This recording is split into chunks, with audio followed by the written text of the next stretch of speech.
Hi again then guys, and welcome to the final of the 5 special episodes of D.A.R.C, episode 55 in the broad scheme of things. And in this final episode we are considering another vehicle which, as with the majority of the other cars in the series, is very easily overlooked by most players. This vehicle though does have a relatively small but pretty loyal fan base on Gran Turismo. There certainly is a group of people who do appreciate this car and who use it, but I get the impression that people in general don't really realise how good this car actually can be, which is understandable. It's an unassuming car. The car in question is the Citroen C3. You can understand why people wouldn't realise how good it is, or for the most part probably would never even buy it.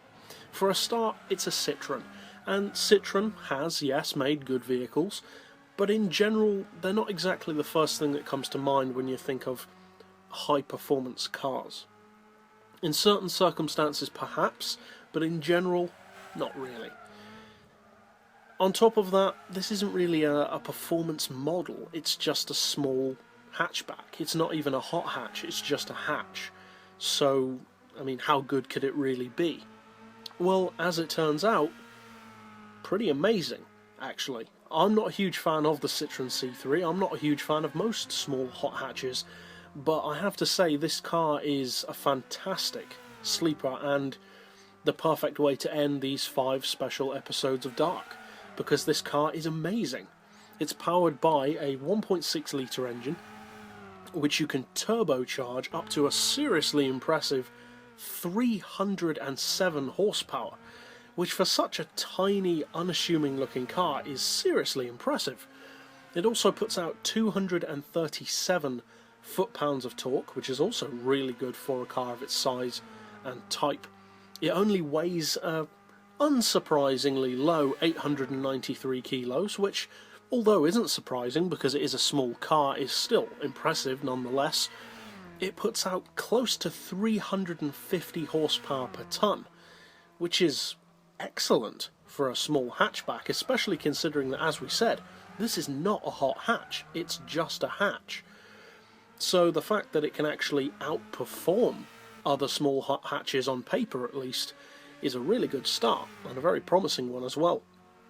As far as PP, it sits at 479, fully tuned, which, if you think about it, that's really good. To have that much power and such a little amount of weight at that relatively low PP means that this car could potentially be a fantastic PP racer.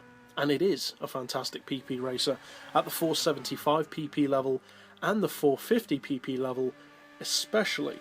It's a brilliant car. As far as price, it only costs just over 18,000 credits, so it is remarkably cheap. And I would say that if you haven't tried this Citroen C3 before, I would strongly recommend that you give it a go, because I guarantee you will be shocked by just how good this car is. Now, I do like some Citroen models. Most of the Citroens that I like aren't featured on the game though.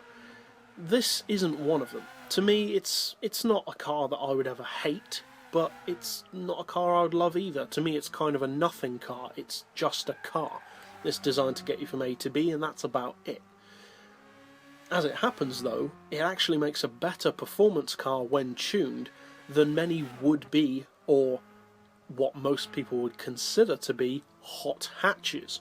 Vehicles which may look the part and sound the part on paper, but don't really deliver on that potential in reality. This car, on the other hand, doesn't claim anything, and actually turns out to be amazingly good. And the best thing by far about the Citroen C3 is its cornering speed. This car can take corners at ridiculous speeds while remaining extremely controllable, and it has such a low centre of gravity, which is unusual for a hatchback, because it's not a particularly dumpy car. It's relatively short, relatively narrow, but it's got a fairly high roofline in comparison to its length, and especially in comparison to its width. So looking at the car, you wouldn't really expect it to have a particularly amazing centre of gravity, but it actually does. It never feels like it's going to flip over. Obviously you could make it flip over under the right circumstances, but there are many small hot hatches that feel like the slightest of curbs or the slightest touch of your brakes and the car's going to try and do an endo or flip over or anything like that. This car just doesn't feel like that. It feels planted, it feels rapid, it almost feels, to be honest, like a cup car, like vehicles like the Lupo GTI cup car, the Nissan Micra cup car. So the fact that it feels that good, from just being a street vehicle, a mass production car that's just about selling numbers rather than setting lap records, is a testament to just how good Citroen can be at making cars. Now obviously it's on the game and we can't compare it to real life that well, but still, on the game at least, this is a brilliantly undervalued car.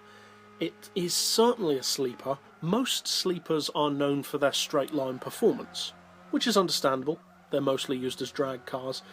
But sleepers can be about handling as well, and this car really showcases that. It's one of the best sleeper cars in the game.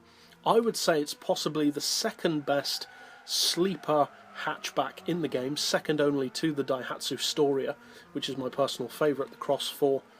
This car, though, is brilliant. It really is.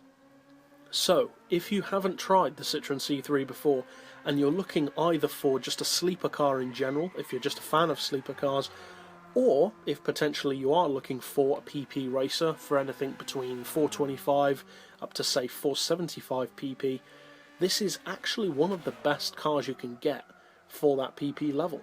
So if you haven't tried it yet, as I said, I would strongly recommend that you do so. And that's it for the final of our 5 special episodes of D.A.R.C. So, I'll see you guys next time, and as always, thanks for watching.